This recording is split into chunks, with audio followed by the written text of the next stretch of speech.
So, it is Friday, November 2nd? Sure, November 2nd. I was going to come home and do some videotaping to try and get a little bit more footage for the, for all the DVDs and such that everybody wants to put out. But I'll just show you what I came home to.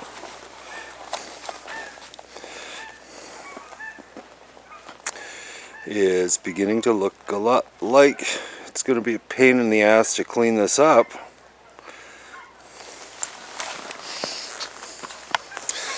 That is haunting, kids. Alright, so the aftermath of Halloween 2012. 180 kids, down from 250 of last year. And I think a big reason for that is it was frickin' cold. Probably around, I don't know, -8 degrees Fahrenheit or Celsius, which is, I believe, probably somewhere around 25 Fahrenheit, somewhere in there. So yeah, it was cold. As well, I did not send anything to any of the media, TV or newspaper or radio, though I did have a write-up in one of the Sunday newspapers, but I didn't actively chase anything, so of course I had no live cast from our yard or anything like that on Halloween night, so that probably contributed to our numbers as well. It was a hard run coming up to this. With a lot of things that were going on as far as my son's football, a lot of games that he played toward the end of their season. This football, we had a couple of games, and those are 11-hour days for me, so it kind of eats into the entire build time. And I also had a couple of gigs, so that kind of ate up some of my free time as well. And so I really didn't. I was working on the haunt, after work, and it was cold. Boy, we had a real cold October, and so I just couldn't get everything accomplished in well ahead of time. So one thing, I wasn't able to take as much video as I wanted to. Video I did take is a little fuzzy, so hopefully it'll be okay, but I guess we'll see once I start putting together the 2012 video. Do things differently, I think, especially for Halloween night. I'm going to have my wife organize things because she's way better at than I am. A little bit of video of the night, but I wish I had more of people, us walking around. There was myself, my buddies Ron and Ichabod, my daughter's boyfriends Matt and Dylan, my son and his girlfriend, all were out here in the haunt scaring kids. But we didn't collect enough for Hope's Homes, and we did not collect enough for Food Bank. We didn't get that message out there well enough. So, a few things that I have to tighten up in that way, in the organization of doing this thing. As far as props, some things went really well. The Axeworthy worked remarkably well. It only leaped off the pulleys at one point, and I put it back on, and it ran all night. One of my grave grabbers, the motor for some reason didn't want to work properly, so I ended up having to switch it out on Halloween day. And that motor worked fine, except for some reason it got a little torqued out, and it twisted off the bolt that was holding the crank arm onto the motor shaft. It's a small bolt, so it's kind of inevitable that it happened. Just hope that it hadn't. But I think I'm going to continue to use that motor because I think it's got a lot of torque, and I'll be able to get some better setup for it. The scissor prop worked okay. I think I could have spent a little bit more time dialing it in, but like I said, just not enough time to do it. I think this is the last year for the Leaping Bride. I think I'm going to retire the bride and the groom. Just time to move on. That prop's been around for a while. The pop-up is always a good one, so I think that will continue to stay. My Fester Decrepit, I did have it on the Yard Haunt control. I've shown that in one of my other videos. Pickaxe will randomly turn on and off a number of items, and Fester Decrepit was on that circuit. I think I'm going to just have it running all the time. People just weren't noticing him, so I think if he was running just continuously, he would get more response. Pneumatic Groundbreaker did good. I got my Shiatsu zombie working. It wasn't, but it ended up being just a severed C-clip, so I got a couple of C-clips and got it all up and running. And it worked too. I think the cold was affecting it a little bit as well. Banging Coffin did really good. The fog on Halloween night was really good.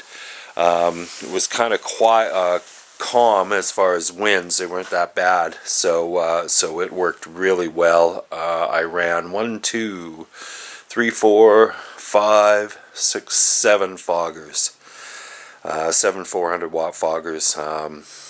So yeah, it wasn't too bad. We were able to keep a lot of smoke in the fog, and got some real cool colors. But again, no videotape of it because wasn't thinking.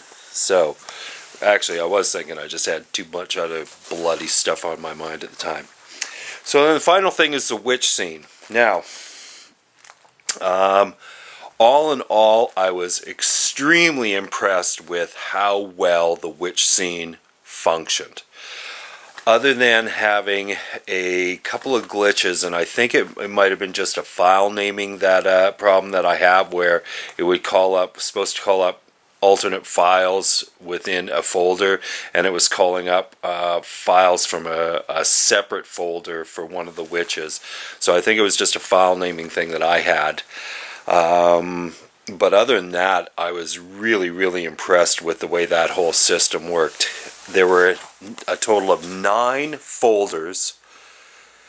One folder had only one file in it, one MP3, which was Let's Go Riders. But the other ones had anywhere from 6 files, 8 files, 14 files. The most was 20 files. Macbeth's Double Toil and Trouble. 20 files, and that's for each witch. So 8 different folders with anywhere from 6 to 20 files in it. And it worked really well. Very impressed with how it worked. The things that I wasn't happy about was I had no audio servo driver. For some reason, none of them worked. I have no idea why.